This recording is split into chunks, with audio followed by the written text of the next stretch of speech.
pagi, Bapak Ibu Saudara yang dikasihi Tuhan. Pagi hari ini sebelum kita beribadah, kita akan mendengarkan firman Tuhan. Saya berharap kiranya firman ini menjadi berkat buat kita semuanya. Kita akan berdoa terlebih dahulu. Bapa di surga, terima kasih buat pagi hari ini. Berkatilah kami bersama-sama, baik yang mendengar maupun yang berbicara. Tuhan, mampukan kami untuk melakukan setiap firman Tuhan, mempercayai Engkau di dalam segala sesuatu, melihat setiap rencanamu bahwa segala sesuatu indah pada akhirnya, sekalipun berliku-liku jalan yang kami pikirkan. Mari Tuhan tolong memimpin, memberkati kami, memberi jawab dalam kehidupan kami, dan memberi kemenangan dalam hidup kami. Berkati sidang jemaat-Mu, berkati telinga-telinga yang mendengar, berkati mata yang melihat, berkati hati yang merenungkan dan belajar memahami setiap firman Tuhan. Dan doa ini hamba-Mu kelaskan dalam satu nama berkuasa, yaitu dalam nama Tuhan Yesus Kristus. Kami sudah berdoa dan kelaskan doa ini. Haleluya. Amin. Bapak Ibu Saudara, firman Tuhan saya beri tema tentang pasal, ya. Sebelumnya kita akan melihat firman Tuhan yang akan saya bacakan dari kitab Amsal pasal 16 ayat 9 sampai ayat yang ke-11. Firman Tuhan demikian, hati manusia memikir-mikirkan jalannya, tetapi Tuhanlah yang menentukan arah langkahnya. Keputusan dari Allah ada di bibir raja. Kalau ia mengadili, mulutnya tidak berbuat salah. Timbangan dan raca yang betul adalah kepunyaan Tuhan. Segala batu timbangan di dalam pundi-pundi adalah buatannya. Puji Tuhan. Bapak Ibu Saudara yang di dalam Tuhan, Tuhan memberikan kepada kita itu kemampuan berpikir. Tuhan memberikan kepada kita itu otak, di mana kita dapat mengolah, menganalisa dengan apa yang Tuhan berikan kepada kita. Tetapi kata firman Tuhan bahwa pikiran manusia itu hanya menuntun sampai pada tingkatan hanya bisa mereka-reka tanpa tahu ujung, tanpa tahu akhir, tanpa tahu outputnya, tanpa tahu tujuan akhirnya, tanpa tahu putusan dan kehendak Tuhan. Pada ayat yang ke-9 dikatakan, hati manusia memikir-mikirkan jalannya, tetapi Tuhanlah yang menentukan arah langkahnya. Kenapa firman Tuhan pada pagi hari ini saya beri tema tentang pasal? Ya, saya melihat satu artikel tentang pasal ini. Pasal itu adalah memiliki arti kata membingungkan, Bapak Ibu Saudara. Saya kaget. Iya ya. Bagi orang-orang tertentu pada tingkatan-tingkatan tertentu, pasal ini diuji kepada tiap-tiap orang menurut level masing-masing. Kepada anak-anak yang sederhana, pasalnya tidak terlalu rumit. Pada anak-anak remaja diberikan sedikit rumit. Pada orang-orang yang cerdas sekali diberikan sangat rumit. Tetapi dari pasal ini, si pencipta pasal ini sudah tahu persis bahwa pasal yang membingungkan ini itu diikat dalam suatu bingkai, di mana ujung-ujungnya akan terjadi sempurna dan nyata. Apa maksud itu? Nah, demikian juga kalau kita melihat ayat yang ke-10, ya, keputusan dari Allah ada di bibir raja. Tetap putusan itu muncul dari Allah. Ayat yang ke-9 dikatakan Tuhanlah yang menentukan arah langkahnya.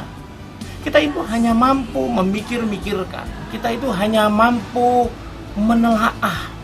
Tetapi kita tidak sanggup mengetahui secara persis kehendak Tuhan dalam kehidupan manusia.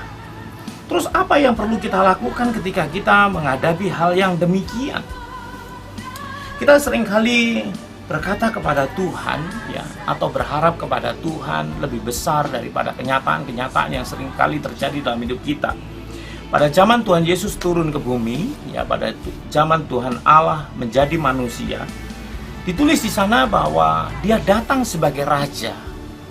Tetapi ketika dia dicambuk, ketika dia dianiaya, ketika dia ditangkap, ketika dia mati, orang-orang berpikir, loh, ini kenapa? Raja di atas segala raja, Allah yang saya harapkan akan memerintah pada waktu itu, akan berkuasa pada waktu itu, harus mati. Nah, hal-hal yang seperti inilah yang seringkali membingungkan dalam setiap kehidupan manusia. Kehidupan saya juga pribadi. Ada rangkaian-rangkaian cerita, ada rangkaian-rangkaian puzzle ini tadi yang seringkali membingungkan dalam kehidupan kita. Coba mari kita membaca apa yang terjadi pada waktu Tuhan Yesus datang ke dunia dan apa yang diharapkan manusia itu mereka tidak terima. Dalam Lukas pasal 24 ayat 21 sampai 23, ayat ini berkata demikian, padahal kami dahulu mengharapkan bahwa dialah yang datang untuk membebaskan bangsa Israel titik. Harapannya adalah Yesus datang membebaskan bangsa Israel. Tetapi sementara itu telah lewat 3 hari sejak semuanya itu terjadi. Tetapi beberapa perempuan dari kalangan kami telah mengejutkan kami pagi-pagi buta. Mereka telah pergi ke kubur. Kenyataannya Tuhan mati. Kenyataannya Tuhan tidak melihat kita dalam keadaan memikul beban berat. Bapak ibu saudara, berapa banyak orang Kristen bertanya kepada Tuhan, mengapa Tuhan kok harus begini? Kenapa raja di atas segala raja harus lahir di kandang? Kenapa tidak di istana? Kenapa raja di atas segala raja harus turun dalam keluarga tukang kayu? Kenapa tidak keluarga pegawai? Kenapa tidak dalam keluarga pangeran? Kenapa tidak dalam turunan raja-raja, di mana raja-raja dalam artian di bumi ini berkuasa pada waktu itu? Tetapi justru Yesus lahir dari keluarga tukang kayu. Yusuf, si tukang kayu. Memang dari marganya adalah marga Daud. Secara perkawinan budaya, karena dia menikah dengan Maria, maka Yesus disebut Yesus anak Daud. Tetapi kita tahu keturunan Daud ini sekarang tukang kayu. Bapak ibu saudara, bukankah seringkali merenungkan, saya hari ini hanya tukang kayu, hari ini saya hanya pegawai lepasan, hari ini saya makan sehari cukup untuk 1 hari. Kenapa Tuhan tidak tolong saya? Katanya Tuhan tinggal dalam kehidupan saya. Kenapa harapan itu tidak ada dalam kehidupan kita? Bapak ibu saudara yang dikasihi Tuhan, firman Tuhan pagi hari ini berpesan kepada kita. Ada 1-2 hal yang perlu kita ketahui. Percayalah bahwa pasal yang rumit itu selalu terikat dalam bingkai rencana Tuhan yang kuat. Dia tidak pernah lepas dari bingkai rencana Tuhan yang hebat dan luar biasa bagi kita. Kalau ada lagu dikatakan God is good all the time, itu akan digenapi dalam kehidupan orang percaya. Seluruh waktu, seluruh rangkaian itu Tuhan akan memberkati dalam kehidupan kita. Dalam Filipi pasal 4 ayat yang ke-6 firman Tuhan katakan, janganlah hendaknya kamu khawatir tentang apapun juga, tetapi nyatakanlah dalam segala hal keinginanmu kepada Allah dalam doa dan permohonan dengan ucapan syukur. Kenapa demikian? Jangan kamu khawatir, karena apa? Tuhan punya rencana yang indah di dalam kehidupan tiap orang. Tuhan punya rencana yang indah dalam kehidupan anak-anaknya. Kita harus percaya kepada Allah. Kita harus percaya kepada Allah bahwa Dia itu baik-baik saja, bahwa Dia itu luar biasa, bahwa Dia itu ajaib dalam kehidupan kita, bahwa Dia mencukupi kita, bahkan Dia akan membawa kita ke dalam kerajaan surga, bahwa Dia akan menolong kita dalam hidup ini. Bapak ibu saudara yang dikasihi Tuhan, Tuhan itu menolong kita dalam segala sesuatu untuk mendatangkan kebaikan dalam kehidupan kita. Amin. Bahwa Tuhan akan menuntun kita dalam anugerah Tuhan yang besar. Tuhan itu ajaib dalam kehidupan kita. Tuhan itu besar dalam kehidupan kita. Tuhan itu luar biasa dalam kehidupan kita. Dia merangkai setiap kehidupan manusia seperti puzzle yang kita susah untuk baca dan terjemahkannya. Bapak Ibu Saudara, pasal itu, pasal kehidupan itu penting sekali dalam kehidupan kita untuk tetap percaya dan tidak khawatir kepada Allah. Bapak Ibu Saudara, perlu kita renungkan adalah tiap bagian pasal itu pasti berkesinambungan dari satu bagian per bagian sampai selesai. Tugas kita hanya satu, yaitu diam, percaya kepada Allah. Hal-hal yang membingungkan itu seringkali membuat kita menjadi kepo, menjadi marah, menjadi gelisah, menjadi susah, ya. Tetapi sebenarnya bagian-bagian itu ada dalam rencana Tuhan yang indah. Masa depan itu sungguh ada bersama kita. Harapan kita tidak akan hilang daripada Tuhan. Tuhan tidak akan membiarkan anak-anaknya jatuh terlena.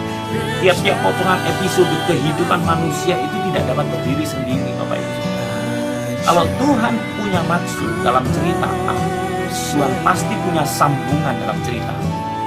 Tuhan pasti juga punya sambungan dalam cerita. Jadi, Bapak Ibu Saudara, jangan putus asa atau berhenti di dalam satu potongan pasal dalam kehidupan kita. Tetapi teruslah bergerak dalam anugerah Tuhan. Yang terakhir adalah mau saya sampaikan, jangan tafsirkan rencana Allah yang indah dan besar itu dengan cara berpikir kita yang kekanak-kanakan, yang kecil, yang terbatas. So, pikiran Allah yang besar, pikiran Allah yang tak terbatas, pikiran Allah yang ajaib itu, kalau kita percayanya, maka terjadi. Kita ingat peristiwa Yusuf. Waktu Yusuf mendapat visi firman Allah bahwa dia berkasnya lebih tinggi daripada yang lain, daripada saudara-saudaranya, bahwa berkasnya disembah oleh yang lain. Ketika dia mempercayainya, mulai dari pasal sumur, kemudian pasal pedagang budak waktu itu, kemudian pasal dalam rumah Potifar di mana dia difitnah. Dalam pasal kemudian selanjutnya adalah pasal penjara. Kemudian dia masuk dalam pasal sebelumnya adalah tentang juru minuman, juru roti, di mana dia dilupakan 2 tahun waktu itu. Tuhan punya pasal terakhir. Tuhan kasih mimpi dia dan berkati dia, dan Tuhan mengangkat dia menjadi pemimpin besar. Percayalah pada rencana Allah, pada fase di mana pasal saudara akan selesai pada titik promosi, peninggian, pengangkatan, dan berkat Tuhan. Pagi hari ini saya ingin mengajak Bapak Ibu Saudara berdoa bersama-sama. Kiranya firman Tuhan yang singkat ini menjadi berkat dalam kehidupan kita. Bapa di surga, terima kasih pagi hari ini, berkati seluruh sidang jemaat-Mu, anak-anak Tuhan yang ada, supaya rangkaian pasal kehidupan mereka menuntun mereka pada frame yang ajaib, pada frame yang indah. Tiap-tiap potongan itu, walaupun rumit, selalu ada pasangannya, selalu ada maksudnya, selalu ada berkatnya, selalu ada mujizatnya. Kerjakanlah dalam kehidupan kami anak-anak-Mu, bahwa Engkau besar dalam kehidupan kami, besar dalam kehidupan anak-anak Tuhan semuanya. Berkatilah kami dalam nama Bapa, Putra, dan Roh Kudus, yaitu dalam nama Tuhan Yesus Kristus. Tuhan Yesus Kristus memberkati. Haleluya. Haleluya.